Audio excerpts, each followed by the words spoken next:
The story of the Samsung Galaxy S24 centers around artificial intelligence, namely, the suite of AI-powered features Samsung has introduced to all three phones in its S24 lineup. It's understandable as AI is new and buzzy, and the Galaxy AI capabilities at the heart of the Galaxy S24 are actually practical and polished. But to focus exclusively on Galaxy AI is to do the Galaxy S24 a disservice. Yes, the hardware tweaks and enhancements aren't terribly groundbreaking, not that it's easy making significant changes to a phone this well established.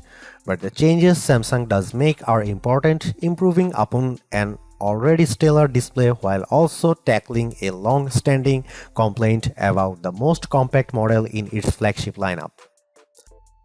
I have mentioned the Galaxy S24's larger display, which offers a resolution of 2340 by 1080 resolution and a 120Hz refresh rate. But besides the modest increase in size from the 6.1-inch panel on the S23, the biggest addition is a boost to the screen's brightness. Like the rest of the new lineup, the Galaxy S24 promises a maximum brightness of 2600 nits. I have to say our lab testing didn't come close to the theoretical maximum, which was probably achieved under very controlled circumstances. Still, the 1416 nits it reaches using a light meter and with HDR enabled is nothing to sneeze at. It improves upon the Galaxy S23's 1340 nit reading and was in line with the iPhone 15's 1400 nit result. I found I had to keep the display brightness slider rather high to see the screen details under less favorable lighting conditions, but at least the S24 has the capability in its toolkit. A trailer for the Ministry of Our Gentlemanly Warfare on YouTube looked pretty dark in some scenes, though I suspect that's a Guy Ritchie problem and not a Samsung one. Streaming under pressure on Netflix produced bright crisp images of the US women's soccer team in action. The Galaxy S24 recreates more colors than the iPhone 15's display does using both the sRGB and DCI-P3 spectrums. Apple's screen is a bit more accurate though, with a delta E rating of 0.18 to the S24's 0.22 with the display in its default vivid mode. In terms of camera hardware, Samsung hasn't really touched a thing for this Galaxy S24 update. The 50MP main camera, 12MP ultra-wide shooter and 10MP telephoto lens with 3x optical zoom are exactly what you would find on the Galaxy S23. Even aperture and sensor sizes remain the same. In one sense, that shouldn't matter as the Galaxy S23 was already one of the best camera phones, so you'd imagine that the Galaxy S24 should be just fine on the camera front. And that's before we get to some of the AI enhanced features Samsung has added to the S24 lineup.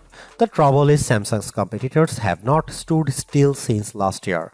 Now you can guys see some photo sample of Galaxy S24 and some comparison between S23 and S24 and iPhone 15.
Improved overall performance is just part of what the Snapdragon 8 Gen 3 brings to the table.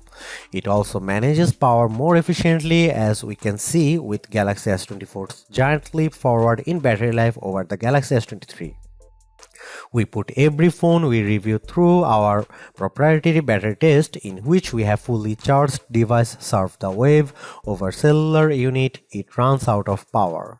The Galaxy S24 held out for 13 hours and 28 minutes, which its display set to the default adaptive refresh rate.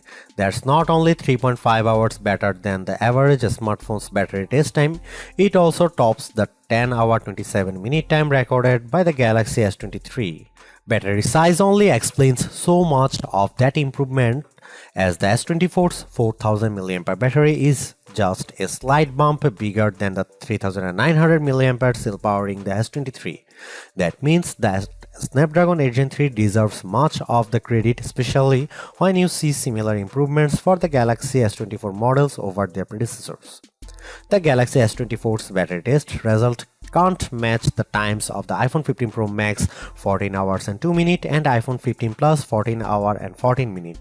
Though those larger phones can pack in bigger batteries than what the S24 can fit, the Galaxy S24 did outlast Apple's more compact models, beating both the iPhone 15 11 hours and 5 minutes and iPhone 15 Pro 10 hours and 53 minutes.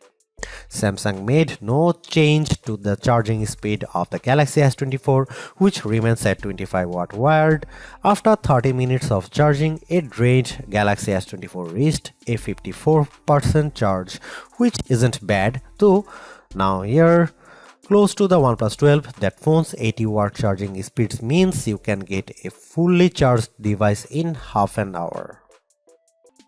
If the Galaxy S24 phone had performed just a shade or two better against the iPhone 15, I would have declared this model as the entry-level flagship phone to get. As it stands, this is still one of the best base model Galaxy S phones I have ever used, delivering a lot of value for $800. While the AI features are welcome additions, they are only part of what makes the Galaxy S24 so impressive. It's the bigger, brighter screen, longer lasting battery and stellar performance that make the phone device well worth getting, with Galaxy AI a nice add-on. Because the cameras haven't changed that much, I don't think anyone with last year's Galaxy flagship needs to concern themselves with upgrading. And perhaps even Galaxy S22 users can get one more year out of their device. Anyone with an older Galaxy flagship should run not walk to their nearest retailer to grab this new model. Perhaps the most impressive thing about the Galaxy S24 is the serious lack of FOMO you'll have if you opt for this phone over one of the more expensive models. Yes, the Galaxy S24 Ultra has the more impressive camera setup, but with the same Galaxy AI features and battery and performance improvements of its own, the Galaxy S24 is a worthwhile flagship in its own right. Thanks for watching, see you in the next one.